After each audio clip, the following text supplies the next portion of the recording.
ఇచ్చారు, చాలా ఉన్నాయి. అయినా కొన్ని విషయాలే ఈరోజు నేను ప్రజల ముందు పెట్టదలుచుకున్నా. ఈరోజు బీజేపీ వాళ్ళు, బీఆర్ఎస్ వాళ్ళు, మాజీ శాసనసభ్యులు ఏదేదో వాగుతున్నారు. కానీ వాళ్ళ వాస్తవాలు ప్రజలకు తెలుసు. ఈరోజు గతంలో ఇది ఒక నిజాం ప్రభుత్వంలోనే ఇది ఒక తహసీల్.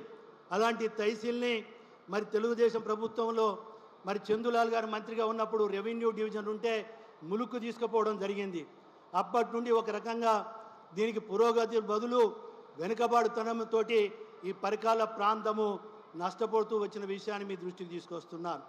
అలాంటి దాన్ని ఈరోజు మీ నాయకత్వంలో, మీ యొక్క ఆశీర్వాదంతో ఈరోజు దీనికి ఒక పూర్వ వైభవం తీసుకొచ్చే ప్రయత్నంలో ఏ విషయం మీ దృష్టికి తీసుకొచ్చినా ఈరోజు మీరు అనుమతి ఇచ్చినందుకు ఈరోజు ఈ ప్రజల యొక్క సమూహమే సాక్ష్యం అని చెప్పి ఈ సందర్భంగా మనం చేస్తున్నాను.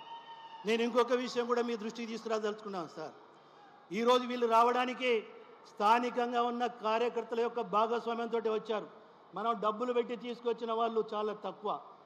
ఇవాళ 70 to 80% స్థానిక నాయకుల యొక్క కృషితోటి వచ్చిన సమూహం ఇది అని చెప్పి సవినయంగా మీకు నేను మనవి చేసుకుంటానని చెప్పి ఈ సందర్భంగా మనవి చేస్తున్నాను.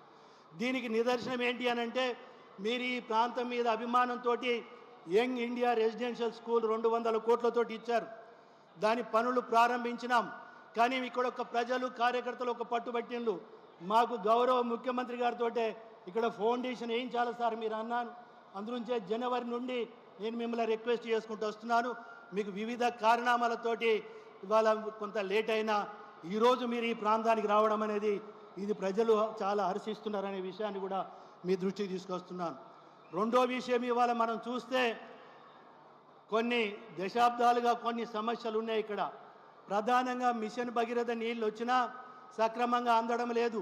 సరిపోయేంత కెపాసిటీ పంపింగ్ లేదు ఇక్కడ.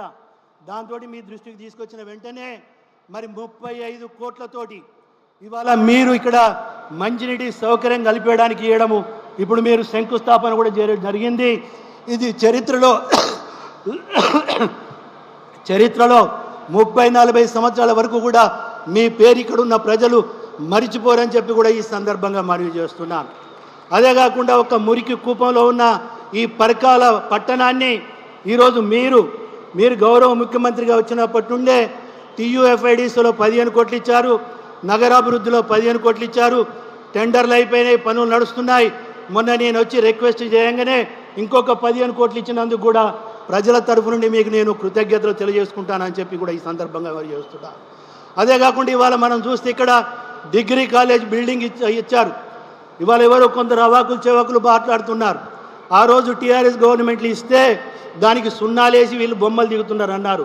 కానీ మీ దృష్టికి తీసుకొస్తున్నాను సార్, అడ్మినిస్ట్రేషను శాంక్షను మీ నాయకత్వం ఇవ్వడం జరిగింది. రెండోది, అదేవిధంగా గౌరవ పొంగిలేటి శ్రీనివాసరెడ్డి గారు వారి చేతులుగా శంకుస్థాపన చేసినాం. ఈరోజు మీ చేతులుగా దాన్ని ప్రారంభించుకుంటున్నామంటే ఇది యొక్క ప్రభుత్వం యొక్క నిబద్ధత, నిజాయితీ. అందులోంచే నేను ప్రజల సమక్షంలో ఒక మాట నేను చాలా స్పష్టంగా చెప్పదలుచుకున్నాను. 94లో నేను ఎమ్మెల్యే అయినప్పటి నుండి కూడా ఒక అలవాటు నాకు ఉన్నది. శాసనసభ్యుడిగా శంకుస్థాపన చేయించడము, ప్రారంభోత్సవాలు